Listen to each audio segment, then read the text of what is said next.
চলো বন্ধুরা, ইলিশ বিরিয়ানিটা এবার দমে বসিয়ে দিই। যে একটা বড় পাত্র নিয়ে তার মধ্যে হাফ সিদ্ধ করে রাখা ভাতটা দিয়ে ওপরে বেশ অনেকটা ঘি ছড়িয়ে দিয়ে তার মধ্যে ইলিশ মাছগুলো সাজিয়ে দিয়ে পুরো গ্রেভিটা দিয়ে দিতে হবে।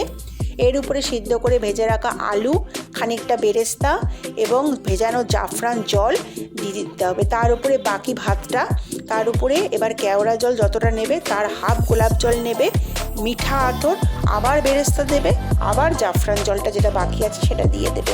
এরপরে সিদ্ধ ডিম সাজিয়ে দাও।